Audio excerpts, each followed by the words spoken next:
and how those preferences carry over into our teaching, perhaps in unknown ways. So my first question is, what do you prefer, right? We all have preferences. Essay test, multiple choice, hands-on project, library research, independent study, or group work. And times, right, our preferences match with experiences that we've had as a student, right? If we were successful on, like, for instance, library research, that may be something that we're comfortable also grading and assigning, right? So that's one of the first things to think about is, what do we prefer, right? And I think we may know this, but our educational beliefs really arise, right, from the experiences we had when we were teachers and learners. And these kind of basic preferences that we've built up, they fall into kind of largely two categories, right? One, the way we take in information, right? The way we read, the way we listen to directions, the way we process, maybe the way we take notes, right? And also preferences for how we make decisions, right? We make decisions depending on how we organize information, use information, what information we think is important to us.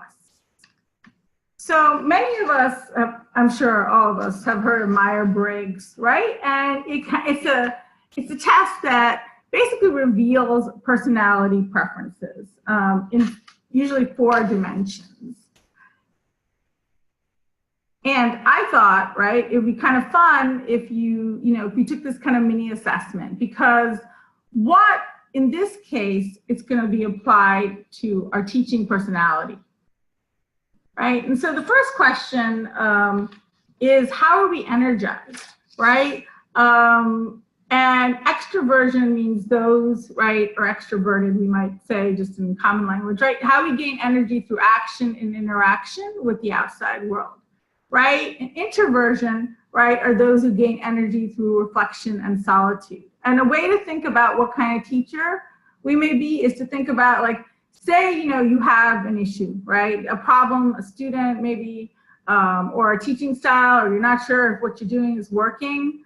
Do you go out there and get as many opinions as you can, right? And then you think about it, or do you first kind of sit down, think about it by yourself, right? Without input, right? And that's a good way to think that if you gain energy through interaction, right, for your ideas, or you need reflection, which would make you more an introvert in terms of teaching style, right? And extroverts prefer talking things out, variety, action, forming thoughts through discussion, focusing on the outer world, acting before reflecting, right? Being in larger groups, right? If this was an actual classroom, right, it may be that, you move furniture or you want to be in a different space, right? And introverts prefer thinking things through, concentrating, reflecting, right? Waiting to share until thoughts are formulated, right? Focusing on an inner world, okay? Reflecting before acting, small group work, and maybe having more places physically for quiet reflection, right? And the next question is to think about, right, how do you gather information, right? How do we, right? How do we gain information? So is it looking at facts, right? Paying attention to your 5 senses, right? Or is it intuition? First, paying attention to what we could be, to hunches, imagination, right? How do we, right, gather our first information, right? Are we on a fact-finding mission, or do we kind of go with hunches, right? So sensing, right? Sensing types prefer accuracy, using prior experience as a guide, right? Following steps in an orderly way, paying attention to reality, right? Working with proven methods and curriculum, right? Facts, details, expectation, right? And safety and specificity, right?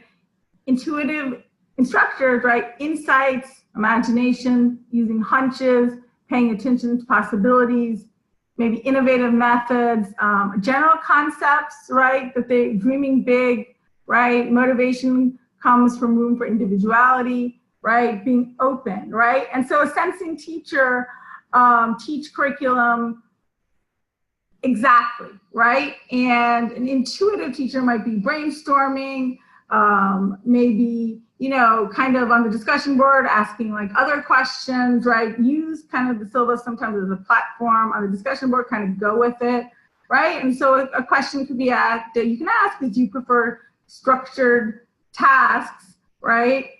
Or unstructured tasks, right? Do you, like clear directions, or sometimes something a little open-ended on the discussion board that kind of invites a lot of different kinds of responses, right? Next is, how do you make decisions, right?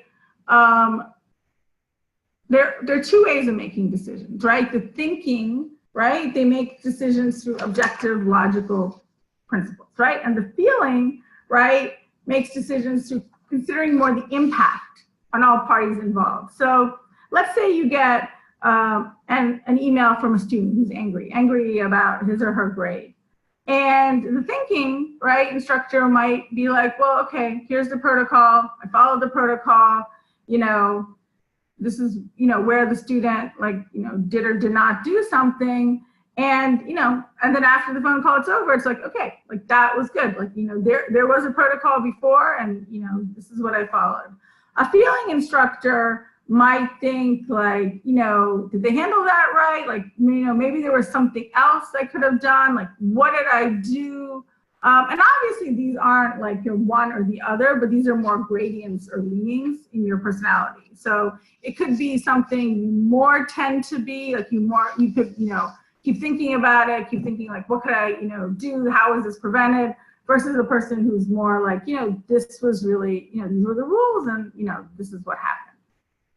Okay, so here we have the thinking type, wants to understand why, math, science, fairness, debate, competition, being in charge, logic, right, seeing what's wrong, right, competency, analysis, right, sticking to rules. And then feeling types, they like to think about people, stories, culture, they want to be liked, they want to think about like building something together. Maybe have a little being subjective, a harmony, maybe, in other ways, right? Thinking about like other people, maybe making exceptions, right? And finally, right, how do you approach life tasks, right? The judging, right, kind of people have a teacher preference for planning their work and working their plan, right? And the perceiving is someone who may stay open to the moment, right? And this is kind of a general way, right, of how we approach the world and how we approach teaching. So judging teachers find lesson planning or like kind of pinpointing everything that they may do down to the detail as really satisfactory. And perceiving teachers may, kind of want to be more open, may see what happens, think about surprise, be a little more like open, right? Enjoy the process instead of always, kind of thinking of the destination, right? And again, it's not either or, but sort of, what we lean towards or, what our kind of predilections are, right? And so what's interesting is when we think of Myers-Briggs for teaching, right? Actually, often it's discussed by us having one function that drives us, right? So it's a little different than if you've taken a Myers-Briggs test in another situation. But in teaching, right, it's said that we have one function that drives us, and it's sensing, intuition, thinking, feeling, right? So to think about what your dominance is, right? Dominant sensing types often agree that they were well known as sensible or matter-of-fact children, right? Dominant intuitives, which is what I was, were often viewed as imaginative children or daydreamers, right? Dominant thinking children were known to ask questions, the why, what if, why, right? And dominant feelers were known as empathetic children, right? Aware of feelings of others and concerned that everyone be included, right? And so like, again, it's not kind of an either or, we can have all these characteristics, but sometimes it's just like a leaning. Like if I look at this, the one that really jumps out at me is dominant intuitive for me. Like, cause that is how, big ideas, like thoughts, kind of, that's what, when I think of myself. So again, it doesn't mean like I wouldn't be these other things, but when I think about maybe something that I lean towards. And what's interesting is that academics, maybe it's not that surprising, right, have different preferences than the general population. So with academics, right, 70% of teachers prefer judging, right? 85% of principals prefer judging. 78% of principals have a preference for thinking. 68% of elementary and 60% of middle school teachers have a preference for feeling, which is really interesting, right? 71% of drama and music teachers have a preference for feeling. Industrial and arts teachers, the majority of them have a preference for thinking. So you can kind of see, right, math teachers are interestingly evenly split between thinking and feeling, right? And math anxiety can be found more often, right, in feeling students, right? So it's really very interesting to think of this kind of breakdown and where we fall. And it's interesting to me that, academics and teachers, and also depending on whether they're like a middle school teacher or the kind of age range of teachers, and then meaning age range of who you're teaching can actually change. And in the versus the general population, where introversion and extroversion is equal, sensing is actually 70% versus intuition. Feeling is 60% versus thinkers are 40%. This is just a general population, right? Judging is 70%. And so it's interesting to kind of compare, right, academics to like a general population. So why does this matter, right? Why did we kind of go through thinking about this? So basically, preferences can affect how we look at students, right? So for instance, right, the student who makes multiple mistakes on practice problems, is she lazy, missing basic skills, or is she bored? Our own ways of learning, right, that can impact how we think about this student, right? The student who asks, is this right, and wants to sample, is she unwilling to think through problem solving, or does she need more confidence, right? What about students who don't share in discussions, shy or apathetic, right? It can be either, right? You can see it as like, okay, this person is struggling to, come out and speak and share ideas, or this person doesn't care, they don't want to be part of discussion, right? Maybe a student who asks you a lot of questions, right? Do we see that as rude, right? Or maybe wants like clearer expectations, or wants to know what every word means, like say in an assignment prompt, right? What is that, is that person, like how are you interacting with that student has a lot to do with perhaps what your own preferences are, right? So for instance, right, for extroverted instructors, right, often you may be looking for outward enthusiasm or signs of engagement, right? Because that is how you are with the world. So you may be looking for that enthusiastic student, right? And you may not be giving enough time for introverted students to process thoughts and formulate a response, because you just think like, it's gonna be quick, everyone's gonna be out there, all your students are gonna respond right away. And it's hard to understand, right, why someone might take their time, or they may wait, or until later to post something on the discussion board, right? Extroverted instructors may give multiple prompts when they see a delay, right? And actually harm an introverted thought process, right? So maybe, give some follow-up questions, maybe, kind of press on a student, right?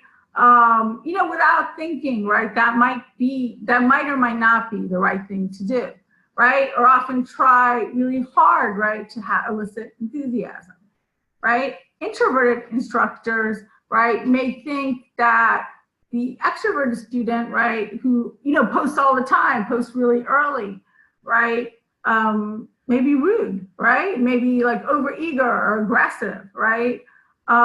Maybe kind of be on the opposite, where require too much time for reflection and quiet from the students, right? And maybe the introverted instructor may be more interested in the background information, or, on kind of the setup, right? Versus kind of, different hands-on learning, right?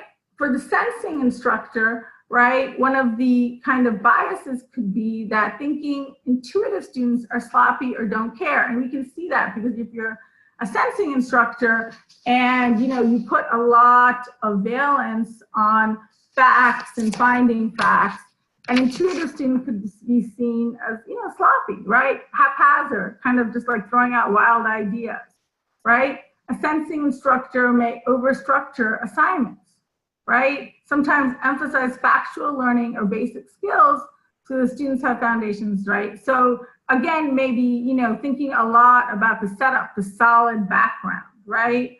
Can sometimes fall into reusing lessons, right? Maybe, something has worked and they might use, a prompt from the discussion board, right? Again and again, thinking, okay, I know what the outcome is going to be, so I'm going to do this, right? And for intuitive instructors, being annoyed when sensing students interrupt and ask details. And, especially I teach like a lot of literature courses, and I'm an intuitive. I recognize myself like as an intuitive instructor.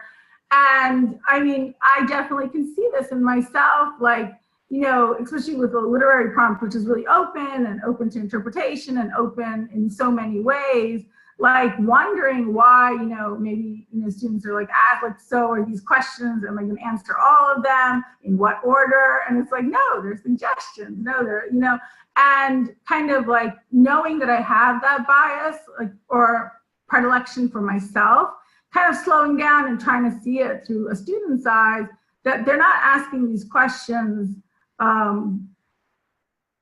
in a way that's like challenging to the assignment, but more they're asking these questions because this is how they approach their work. And it's important for them to get the information they need so they can begin, and they need kind of this orderly way. And so kind of for myself, right, like looking at like, what are my predilections and, how I can, be cognizant of that when I deal with students, right? Seeing a student who wants samples and examples is limited, right? This is a big trap. Again, I can speak to my own experience, right? Sometimes students will ask, for a sample, like a sample paper, or can I see a sample? And, I think if you are more intuitive, that can be very like, why do you need that? Why do you need a sample? Like, that would just be a template, like just, but instead, again, not seeing that as something that someone who approaches things differently may not want because they're not creative or they're limited, but instead, again, how they approach their learning, and in a very kind of logical, fact-finding way. An example or a sample would provide a basis for the way they build knowledge, which would be different than, let's say, an intuitive student, right? Get carried away with themes and drama rather than teaching or reinforcing fundamental skills, right? Kind of this exuberance or excitement can happen to an intuitive instructor, and sort of, again, being cognizant of, the course objectives or the fundamental skills, which may not be as exciting, right, like APA, but also reinforcing those, right? And embrace change, jettisoning techniques or curriculum that should be kept. So like the sensing instructor may lean towards kind of reusing, and the intuitive instructor, kind of for the excitement or passion of like learning may, err on the side, right, of not using something that should be used again, right? So these are some traps, right? So common traps for the thinking instructor, right? Can underestimate the effect of jokes, right? May have a kind of manner or online persona, right? That, seems really serious and kind of, can be very in that manner, right? Rigorous trust over relationships, views students' need for praise as potential manipulation, right? So again, everything's very cut and dry. So seeing maybe a student who's insecure or wanting some kind of praise, or asking, is this okay, or is this okay? May not see the value in that, right? Why the student wants that. And failing to bend rules even when it can be motivating, right? And I think that's really important, not having perhaps the ability to see that when, making an exception would be good for the student and not harm the student, and actually kind of motivate the student, right? And common traps for feeling instructors, right? Not holding to rules, kind of the opposite, right? Being kind of too, wishy-washy, making too many exceptions, right? Maybe encouraging intellectual tangents that take people off track, sympathizing too much, maybe kind of falling into this kind of unproductive like email back and forth, right? Or maybe one of the, tend toward non-specific praise, right? Maybe overpraising, again, thinking, oh, the student needs this, or this will motivate the student.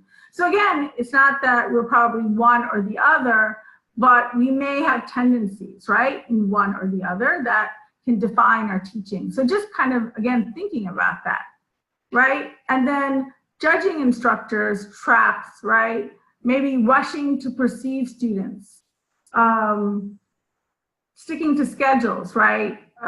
Cutting out any kind of exploration or side tangents, right? Once they get upon, like, okay, this is how, this is gonna happen, locking into it, right? And perceiving students, right, as unmotivated, lazy, or careless, right?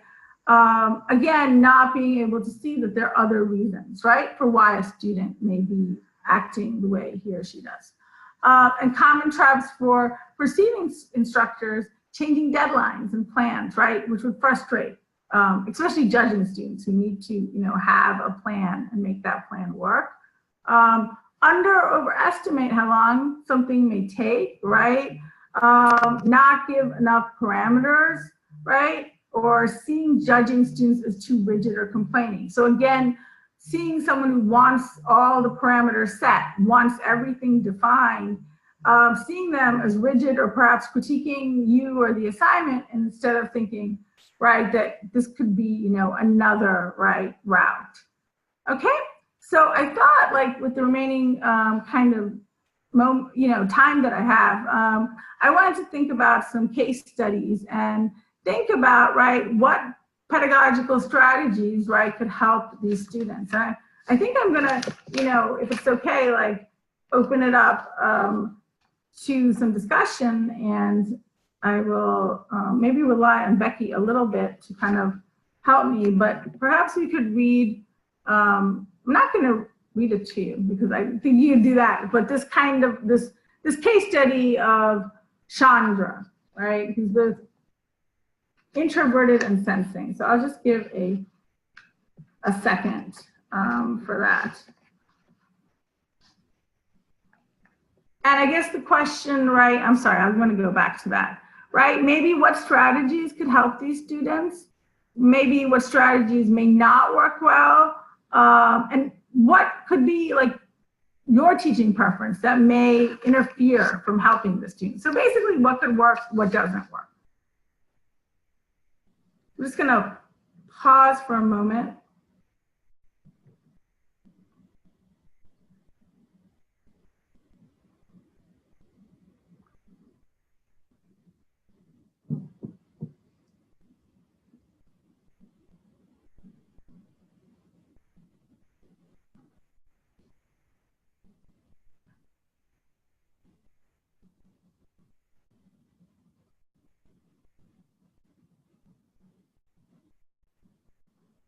And if you have any maybe thoughts of what could help Chandra, maybe you could, type it in the chat, right, or something.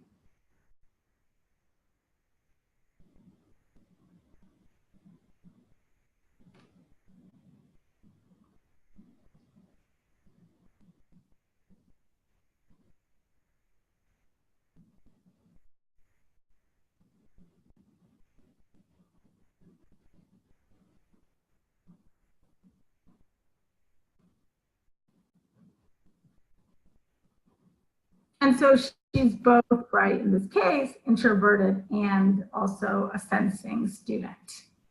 And with that, with the sensing student, right, realistic, they like to focus on facts and details. They apply common sense, past experience, right? And her introvertedness, I think, this one is in common lingo, right? Often like working alone or in small groups, prefer a more deliberate pace. So I'm wondering, like, are there any suggestions maybe for, what may help the student, being that she's sensing and introverted.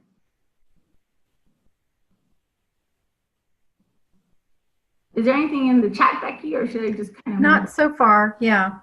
Oh, okay. Let's see. So here are some thoughts. So since she's introverted and sensing, and as I just mentioned, likes to rely on facts, likes a lot of facts, right? What may help the student, right, is clear directions, right? Having, maybe understanding some of these mannerisms, prompts, responding to questions. So she does email you, right? Or, put a post, you can perhaps understand her anxiety, right? Maybe, examples of some kind of assignment, feedback, or maybe, more explanation of the rubric. Maybe step-by-step learning, reinforce the steps that are already in our classrooms, right? Which are step-by-step. So, maybe kind of help her, give Sean some time to think, right? An orderly and predictable, kind of maybe how you post announcements, or if you're giving extra help, or, in my class, I post screencast videos, but I keep them in a kind of predictable, people know that they'll be up Sunday before the class, before the week starts. So this, someone who's introverted and sensing, this may provide, right, some kind of, support, right? And I'll probably just read this one, right? Maggie always seems to be the center of the hub of activity. She's friendly, funny, and full of ideas for games and projects. Sometimes she even suggests classroom activities. The bigger the endeavor, the more engaged she's in. She enjoys writing, performing classroom simulations, completing big projects. Her favorite activity is brainstorming. Back in high school, she designed a computer game to help other students learn the names of all the Greek gods. Last year, she formed a volunteer group for tutoring first graders, lined up college students to provide training, and worked at a schedule with the nearby elementary school. Maggie can be a bit disorganized, but if deadlines are clear, she can usually do the work. She can usually perform strong work. She admits, I kind of wait until the last minute or until I'm so excited by an idea, I can't wait to start. Sometimes her work seems very sloppy and she has a hard time following multi-step directions. She has many ideas that are not later completed. She loses focus and is bored if she's forced to pay attention to too many facts or figures, right, in a process. So this is Maggie, obviously very different from the past student. And, she is an intuitive learner, likes big ideas, and she's also extroverted. So it's, a double combination. And I don't know if anyone has any ideas of how to help Maggie, but I have put some. So, right, maybe some assignments that will let her work on her own ideas, and kind of stressing that it is yours, right? It is your assignment in lots of ways, right? It's your assignment to make your mark, and this is your assignment, it is yours, right? Some chance to be entertaining, maybe, in the classes I teach, right? An entertaining introduction with a narrative, right, would be appropriate, even for an academic essay. Room for imagination, a little bit of flexibility if it's possible, some kind of leadership opportunity, maybe on the discussion board, if you're responding to multiple students, leaving, her what she said with someone else, right?